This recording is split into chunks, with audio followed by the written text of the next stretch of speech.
ओडिशार भाई मानक नमस्कार। आज आमे देखिबा बाहालो माछ झोल केमिति कम तेल रे प्रस्तुत करा जाए। आसंतु प्रथमे आमे माछ किनी नबा माछ मार्केट रु। ए देखंतु एटा होची बाहालो माछ अरे ये तो बंची चिरे भाई गुड भलो माछ नियंतु सुस्थ रुहंतु। आमे आज आछंती मिष्टी शॉप चैनल को विजिट करूछंती। जदि आपनको वीडियोटी भलो लागे ताहले लाइक सब्सक्राइब आउ कमेंट्स जरूर करिवे। आउ एमिति सब्सक्राइब कले या कमेंट्स कले आमे न्यू वीडियो बनाई पारिबु। प्लीज प्लीज प्लीज सब्सक्राइब जरूर करिवे। आमे एबे चली जिबा देखिबा हमरो माछ झोलटी केमिति कम तेल रे हेई पारिबो। देखंतु भाउज हमर स्टार्ट कर देले कम तेल रे केमिति माछटी भाजी सारलेनी। माने 6 पीस पकई चंती। सबुले कोशिश करिवे कम तेल खाइबा पई। तेल कम खाइले आपनकर कोलेस्ट्रॉल स्थिरता रहिबो आउ आपनकु दीर्घ जीवी हवारे कामना आमे करूछु। आपण भी कम तेल खांतु आउ सुस्थ रुहंतु। देखंतु भाउज हमर प्रथम थर किछि भाजी देले माछ तापर नेक्स्ट पुणी पकेबे माछ।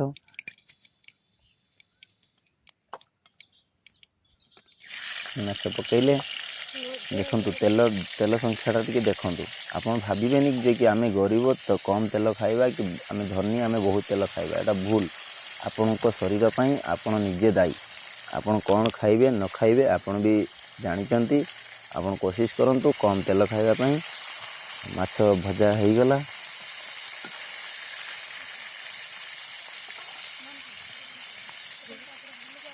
माछ भजा कंटिन्यू अछि। भाई माने वीडियोटी लास्ट पर्यंत देखिए केमिति कम तेल रे आमे तरकारीटी रोषेई करिवा। देखंतु माछ मुंड भी आमे भाजुचंती। सेवलिया नुह कि माछ मुंड को आमे फिंगी देबा। देखंतु माछ भजा सरिलानी लगभग सरी गलानी माछ भजाटी। तापरे हमरो भाउज तेल कम तेल रे केमिति रोषेई करिवे सेटा आमे देखिबा। अच्छा संपूर्ण माछ से भाउज हमरो भाजुचंती कहीं ना संपूर्ण भाजी सारे झोल तरकारी हम। देखते एबे स्टार्ट हो गला। प्रथम भाउज आम कम तेल रे पियाजी को पकई देइछंती। पियाज पर कंचा ये लंका गुंड पकेले ताको टिके जस्ट फ्राए कले तेल रे भाजिले। तापर एबे मसला टी पकेले। भाई ये मसला जो होची एटा होची मेन जिनिस आपनकर कम तेल किंतु मसला अधिका खाई पारिबे किछि फरक पड़िबो ना।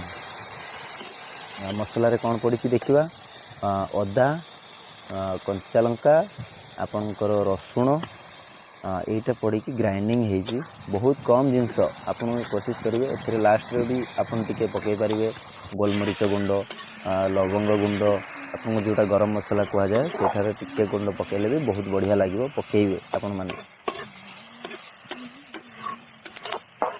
देखंतु कम तेल रे केमती रोसेटी आरंभ हो गला। टमाटो पकेले भाउज देखंतु हल्का पूरा आपनकर फ्राइड टाइप रे हो गला। पूरा माने आपन झड़ा मसला टाइप रे हो गला। या परे भाउज हमर टिके पानी ढालिबे। पानी कहीं ना पानी निहाती दरकार। कम तेल माने आपन पानी दरकार कहीं ना जे तेल अधिका दउछन सेमानकर तो ऑटोमेटिक तेलटा बाहर को आसीबो। देखंतु टमाटो हला परे पानी की ढालले भाउज।